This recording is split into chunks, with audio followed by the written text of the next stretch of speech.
Thank you so much for joining us, Steph. Let's start.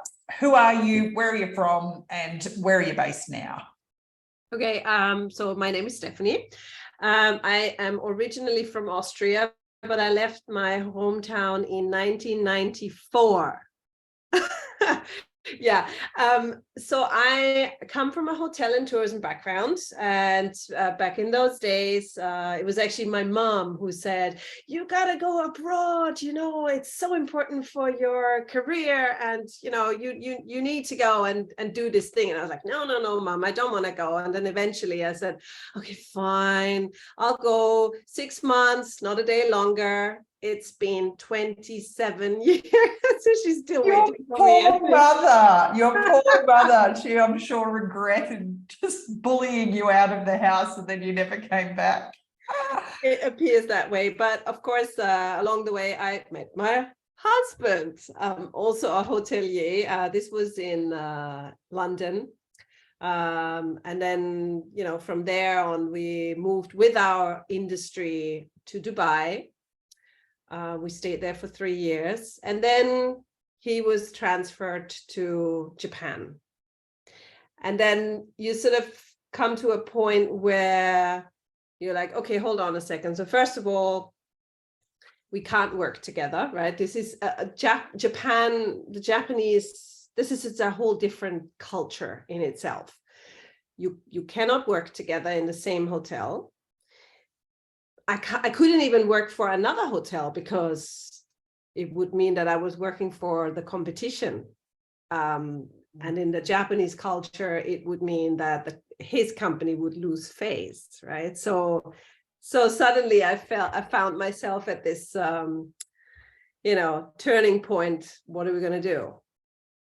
Well, and that's how I essentially became a trailing spouse. I see. So how long had you guys been, I guess, on the road? Like how long from meeting and traipsing around the world together? 8 years. Yep. 8 years by then, but we weren't married at the time. We just gotten engaged. And then of course the next hurdle was, you're moving to Japan and you're not married. You're not going to even be accepted as the spouse.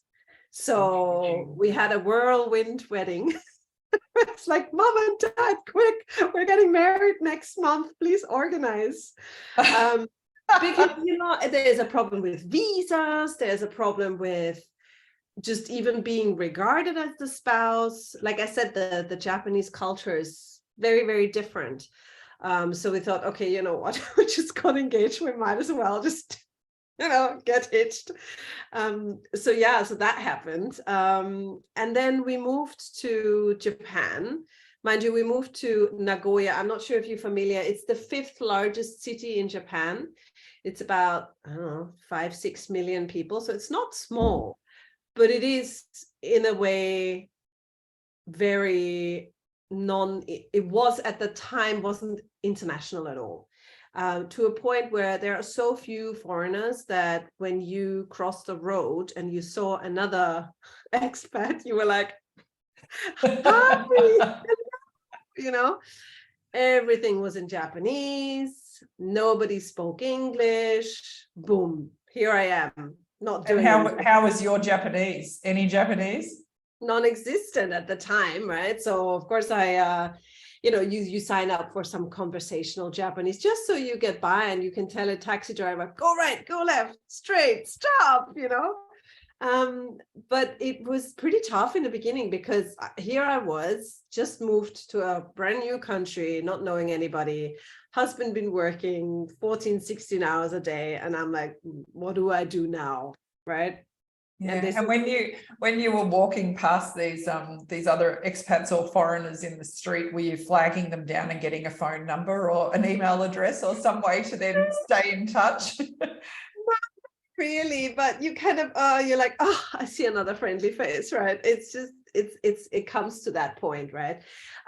But there was one sort of international women's group, if you will, right? As you find those in most cities nowadays, right? And so that was the starting point for me of meeting other people, actually doing something, meeting people, making those connections, and discovering the city. Or that was before iPhone, before WhatsApp, before anything. And you're like, people, I just found a shop, they sell German bread. Oh my God. It was sort of that kind of group, but it was a great support group. And I have to say, we've made great friends then, who are still friends today, because, it's such a small knit community, very tight. Yeah. What year are we talking? We're talking 2002. Yeah. So yeah. But then pre things being easier. Yeah. So of course, I mean, before moving to Japan, I kind of had a look around. So what could I possibly be doing if I was to find work? And if you didn't speak Japanese, what are you going to do? I mean, it's tough unless you are in a high profile position where they supply you with a translator, you're doomed. So the only thing that I could find was you could teach English, right? There's a lot of language centers in Japan, because you find a lot of Japanese businessmen and businesswomen who learn school English, and then they go out and work for an international company and they don't know how to speak, right? And I was like, no, I'm not going to be a teacher, right? Because they sort of, the English teachers kind of had a bit of a reputation in Japan, and I think they might still do. 3 months in Japan, I was like, okay.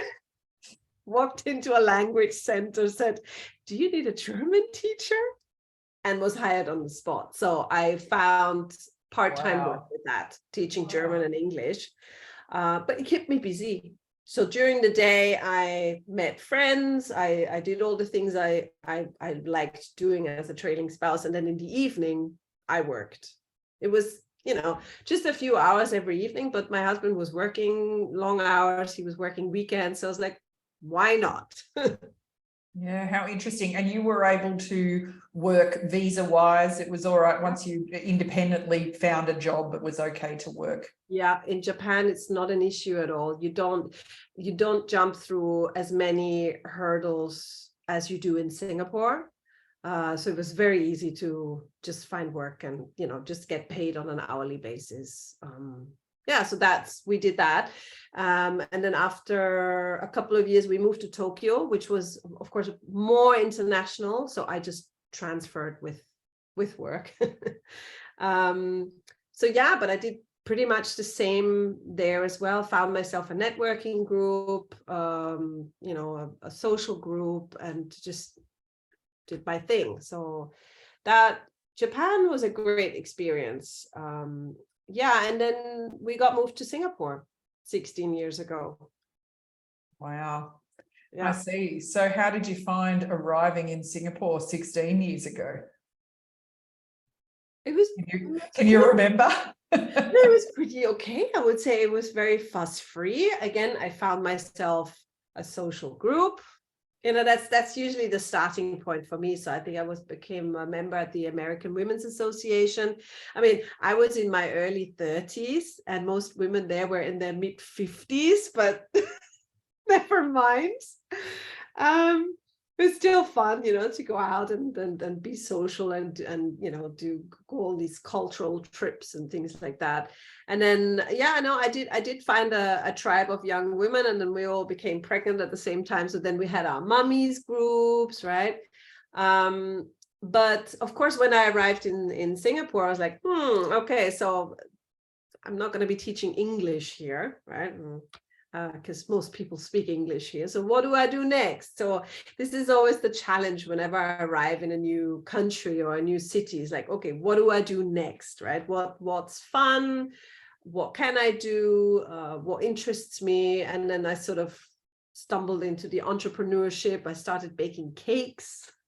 How did that go? That was fun. And then I moved into relocation. So I found I got more back into the service industry in a way that I started working for a relocation company that looked after the incoming expats. So showing them around Singapore, showing them what it's like to live here, helping them with the school search. It was a thing back then. There was a market for that. And that kept me busy, you know, because I've been living in Singapore for a few years. So that was easy work. I would say back 16 years ago, it was very easy to open up your own company, to have a letter of consent. So all the difficulties and the challenges that we face today are not actually, weren't existent back then. So it was very easy. Anybody could just start a company, right? So interesting. So you guys have been here for a long time. Like, are you now permanent residents here? Yeah, we are now. And so what was the process like for that, going through that, and sort of how long ago did that all sort of start happening or get finalized? It's taken us 15 years to apply for PR. Yeah, it had various reasons, because, you know, you come here and you go like, okay, well, I'm here for 2 years, right? And then we move on, because historically we know with the husband's job, we would move every 3 to 4 years. So you don't really think about applying for PR. And I suppose it depends also on contractual, it has contractual reasons in terms of, you know, work and the benefits that you get, because the minute you become a PR, it's all gone, right? So yeah, it's just taken us a little while to apply. But like I said, we did last year. It's taken us a year. Lots and lots of paperwork to go through. But it took us a year and we got it. So we're lucky. Okay, how interesting. So tell me about one of the most, I guess, interesting or incredible experiences that you've had as a trailing spouse so far. I would say Japan has left the biggest imprint on me, because it was so difficult to get settled. When you don't speak the language, you can't read anything. You're in a supermarket, you don't even know what you're buying. Yeah, like I said, there was no Google Translate, there was no point in your iPhone camera and you know what you're buying, right? And it's those little stories that stuck with us, where, you know, you come home and you're like, oh, you know, today I bought some shampoo, and then you're in the shower and you're starting to shampoo your hair and it's just not foamy. And you're like, what did I buy? And you end up buying conditioner, or, you know, little things like that. Or I don't know, it's very, very challenging also, I find, to sort of make contacts with the locals. I find that is a challenge wherever you go around Asia. I find it equally difficult in Singapore than in Japan, but I don't know, we just really loved being in Japan, the culture, the seasons, just the way things work, very clockwise, very organized. I'm an Austrian, you know, the Germans and the Austrians are very organized people, so we fit right in. But challenging, yeah, because you sort of really had to talk with your hands and feet and try to, you know, communicate with one another. And things like going to the bank, you always had a babysitter that had to go with you to translate, right? So you always bring somebody from the office that takes you and does the talking for you. So you just can't be independent at all. And I found that really, really challenging. Yeah, so interesting. I wonder, I sometimes think that the language barrier must just be the biggest challenge. Like, quite often you can sort of get around culture through discussion and sort of back and forth negotiation, but when that discussion and the conversation is so tricky to have, even initially, that is just such a barrier for you to sort of hit your straps and get settled in a place. How like you've touched on this falling into the entrepreneurship sort of side of things. What have you sort of been doing with yourself in more recent years in Singapore? That it has been, I guess you've been here for a considerably long period of time, that you've seen all sorts of different versions of the ability for spouses to work and not work and those sorts of things here. How have you ended up sort of going into business ownership, and what was that process like for you? Well, like I said, I mean, I was lucky enough that once the minute I arrived 16 years ago, I started a business. It wasn't always a business that was operational, but I definitely kept it going in terms of, you know, the government logistics. And so talk us through the different iterations of that one business. Yeah, well, so initially it was a baking business. It was called the Bake Fairy. There you go. The idea was to bake, you know, if you had a book club and you wanted muffins, quiches, that sort of very simple, but, you know, snacky type of food. And, you know, I'm from Austria, so I bake well. It's very yummy treats. So I sold that. You know, that was my first experience with setting up a website. Oh my goodness, it was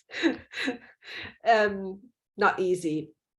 So I kept that going, but once the first child arrived, I felt like it wasn't worth my time anymore to just, you know, not for 12 muffins and then a delivery. And so I kind of, it sort of, that business phased out quite quickly. And so then I had the opportunity to join relocation, which was really fun because like I said, I come from a hotel background, so I'm used to meeting people, dealing with people on a day-to-day basis. No expat is alike. I can tell you that. Everybody has different needs, everybody has different worries, and it was just really a great way to show them around Singapore, to try to introduce them to what life is like in Singapore, helping them, you know, with finding schools, finding homes, that sort of thing. And it was also really fun. And I did that all the way up to the start of the pandemic. Yeah. And then no more expats came into Singapore. So that was the end of that career. But I'd say about, well, almost 5 years ago, so it's always been my dream or my wish to sort of do something or learn a skill that I could take with me wherever I went. Because obviously I've been reinventing myself everywhere I go. But it's not as fulfilling anymore. You know, I'm going, you know, turning 50 in a couple of years, so so I wanted to find something. And over the years I've been quite fascinated by alternative healing modalities, you know, for allergy relief, different things, stress relief, but mostly to sort of deal with my own allergies and problems and things like that. But then, like I said, like few years ago, maybe about 5 years ago, it was, my daughter, then 8 years old, started having these really severe anxieties. We're talking grade 2, and you're like, what could possibly be the reason for you to suddenly have panic attacks? It was just not something that I could understand. And then just by pure chance, somebody had recommended a Reiki workshop. And I thought Reiki is a type of energy healing that relaxes the body. So I tried that out. There was an information evening for a workshop that they were planning to have. And I went there and I thought, it can't hurt to, just listen to them to see what this is all about. I hadn't really experienced it before, but I have heard of it before. that Reiki is a very relaxing modality, and it can really help with stress and anxiety related issues. So I went to this information evening, and that's where somebody just gently put their hands on my shoulders for me to feel. And I was like, really amazed and shocked as to what sort of an effect that had on me. And I could really feel this energy like rushing through my body, that I was like, okay, this I need to find out more. If anything, not so much as to do this as a profession, but really just to help my daughter. That was like the number one. I was like, okay, this is great for friends and family. I'm going to do this workshop. It's great investment. So I did. And I get so amazed and so fascinated by what this can do, that I then, I was like putting my hands on everybody who was near me, friends, family, this and that. And at some point during the pandemic, people, of course, I couldn't see people, but I could do distant Reiki as well, which is the advanced version of Reiki energy healing. And it just, then you get this request from somebody saying, hey, I have a friend of a friend of a friend, and they really need, and so on. So, and that's how I became an accidental entrepreneur once again. And I really used that, the pandemic, the lockdowns, to really sit down, think about, what do I want to do, set up a website. And I just started from scratch. So interesting. Yeah. And your daughter's well? She's doing good. I mean, she's now 14. So yeah, she's 14. They're always on the fence line, right, between very happy and extremely sad. But I do feel that it does help a lot, especially when they're sick, or when sometimes I get a text message from school saying, mommy, I have a math test, can you please send Reiki? I am so nervous. So it does, it helps them, and they really enjoy that, and I think it does them good. So yeah, and so that's really how I started practicing on an official, That's how the next iteration of the 16-year-old business has come into play. Yeah, so I obviously, the business is no longer called the Bake Fairy. That's changed names along the way. But yeah, I mean, I kept the business going, and thankfully I did. And especially then, now that we became PRs, because of course 2 years ago that was the next challenge, when they were changing the rules once again being announced, and we're like, what are we going to do next? Because I do see how difficult that can be for somebody who is obviously not PR. I mean, I know there are ways to have your own business, even being on a dependent path, but there are so many hoops to jump through, right, in terms of the paperwork and having to hire local talent. So it's a lot. It's challenging, and I get how nowadays couples perhaps think twice whether they should move here, because if there's only one breadwinner and the other person is not allowed to work, or it's very difficult to do so, what's the motivation, right? Yeah, it's interesting. It's interesting. Well, on that, what would be some advice that you would have for other trailing spouses, or something that you wish you'd known right at the start? Networking is really important. I feel like you need to really build up your support group, because let's not forget, we don't have family here. We don't have that close support group, and it's really important. I know sometimes we do get fatigued by the comings and goings of our friends, but it is important to keep up with the people that you have around you, but also make new connections, because essentially that's also what our children learn, don't they? The friends come and go, and you can't just put your eggs all in one basket. You need to be out and about, and find something that you love, even if you can't work, right? You know, not necessarily the coffee drinkers, right? As we discussed earlier, but there's so many other things you can do, or interests that you could follow. You could learn something. Right. Side note, what's your top tip on networking? Good question. Just find the right group, find the right tribe. And I'm still looking for the right tribe because of what I do. But yeah, I mean, you know, there's so many groups nowadays around, so you just have to figure out what is my interest and what do I want to do, and then you find that particular group. Obviously, you know, if you're not working, then networking is different because you're not discussing business related matters, but this groups for everyone. Like, there's so many interest groups out there, and yeah. So true.